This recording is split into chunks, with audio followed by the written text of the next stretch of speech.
Ja, Sie reden eben genau oft von den Zweifeln und Sie sind ja auch draufgekommen, dass der Paulo so seine Zweifel hat und Sie haben ihm da ja auch einmal einen Ratschlag gegeben. Die Suche von Paulo. Ach so, weil ich im Keller unten, weil ich ihm gesagt habe, dass es so wichtig wäre, das ganze Leben hindurch eben auf der Suche zu sein. Wenn man seine Bücher kennt, da sieht man so viele Wege, Irrwege, Umwege, Rückwege und weiß Gott was alles.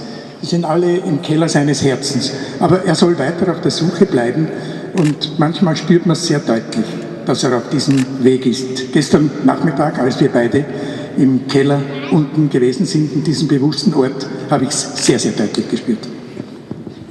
Sie haben es aber geschafft, diese Zweifel immer wieder zu überwinden und Sie beschreiben das ja sehr schön in einer Passage, die Mach es anders heißt.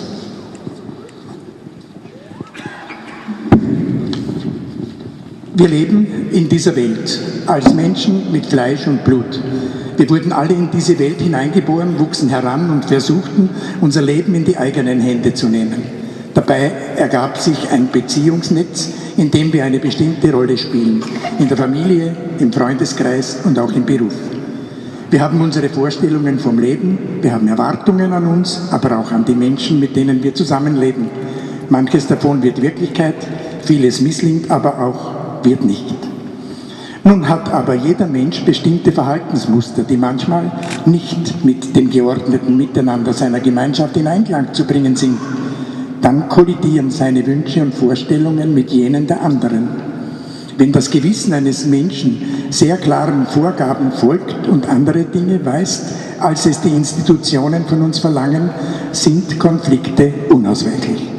Bei mir war das alles nicht anders. Bereits am ersten Tag, nachdem ich in meine klösterliche Gemeinschaft eingetreten war, strömte auf mich eine Vielzahl von Eindrücken ein. Ich musste mich mit einer völlig neuen Lebensweise abfinden, mit ungewohnten Dingen wie dem Chorgebet, einer unmissverständlich klar festgelegten Ordnung des Alltags, mit vielen für mich damals noch fremdartigen Wesen, von denen mir nur gesagt wurde, so sei es nach der Regel Benedikts. Nach anfänglichen Schwierigkeiten gelang es mir immerhin, das gemeinsame Chorgebet allmählich positiv anzunehmen. Es war mir sogar wichtig geworden und ausgerechnet dieses Chorgebet sollte mich bald in arge Gewissensnöte bringen. Nach etwa einem Jahr Noviziat machte ich mit 2 weiteren Novizen und unserem Novizenmeister mich auf den Weg, um eine Wallfahrt nach Maria Langeck zu unternehmen. Maria Langeck liegt etwa 15 Kilometer von unserem Kloster entfernt. Wir konnten die kurze Reise im Auto unseres Abtes unternehmen und hatten sogar einen Chauffeur, der uns dorthin kutschierte.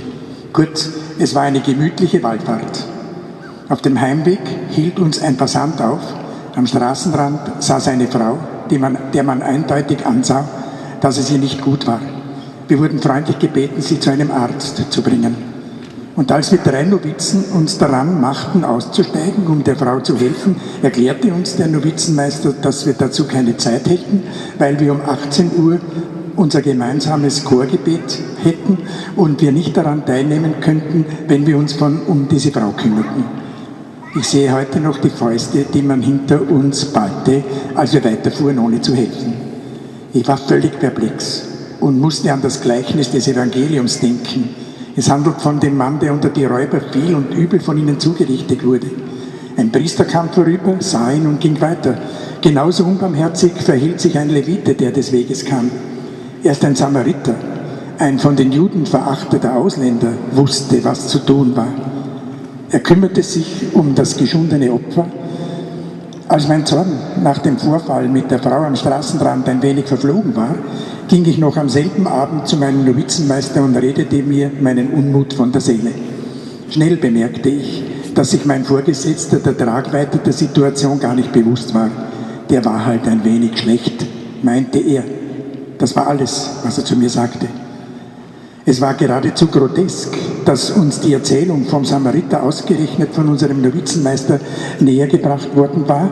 Sie richte sich vor allem an die Juden, erklärte er uns, weil die nicht wüssten, was zu tun wäre. Man sehe daran, dass das Christentum auch zu den Nichtjuden gehe, dass das Christentum eben einfach der bessere Weg sei. Ich aber fragte mich nun, was ich bei so einem Verein sollte, wo das Chorgebet wichtiger zu sein schien, als unseren Mitmenschen konkrete Hilfe zu leisten. Mag sein, dass dieser Frau tatsächlich nur ein wenig schlecht war. Was aber, wenn sie wirklich unserer Hilfe bedurft hätte? Trotz allem ging ich meinen Weg weiter. Ich wollte nicht so schnell aufgeben. Dann, einige Monate vor meiner endgültigen Entscheidung, hatten wir Exerzitien, eine Art Einkehr und das Überdenken des eigenen Weges. Einmal mehr erzählte ich meinem Exerzitienleiter von meinen Problemen und vor allem von dem Erlebnis mit der Frau am Straßenrand. Er hörte mir aufmerksam zu, blickte mich an und sagte dann 2 kurze Sätze, die meinem Leben bis heute seine Richtung geben. Warum regen Sie sich über diesen alten Mann auf? Machen Sie es doch anders. Dieser Satz war wie ein Erweckungserlebnis. Der Groschen war gefallen. Mir war klar, dass ich bei diesem Verein bleiben wollte. Ich fieberte meiner Priesterweihe richtiggehend entgegen, weil ich es nicht mehr erwarten konnte, es endlich anders zu machen.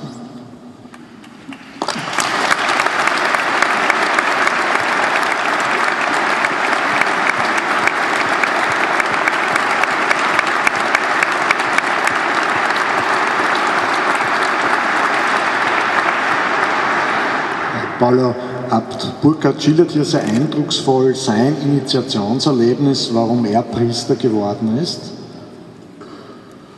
Du hast in deinem Leben auch eine Vielzahl von Initiationserlebnissen gehabt,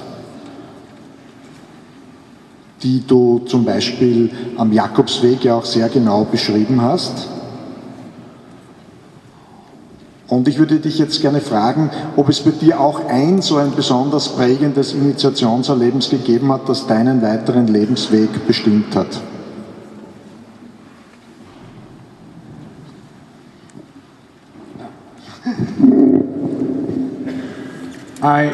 First of all, I do believe that every single moment changes our life.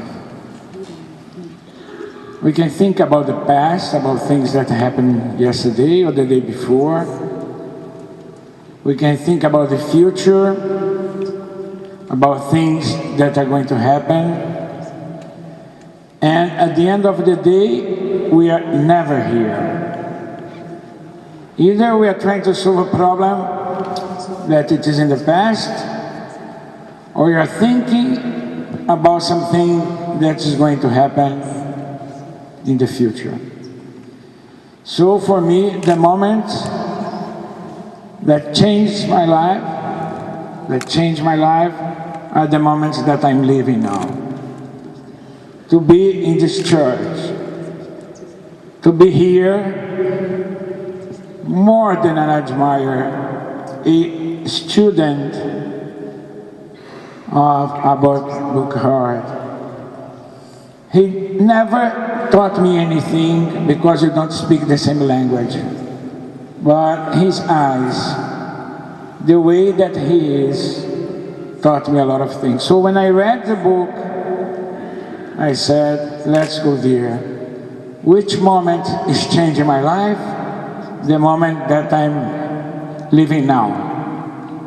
Being with you, being with my friends, but also being with Abbot Burkhard, who made a lot of difference in my life, and I would like to thank you from the bottom of my heart.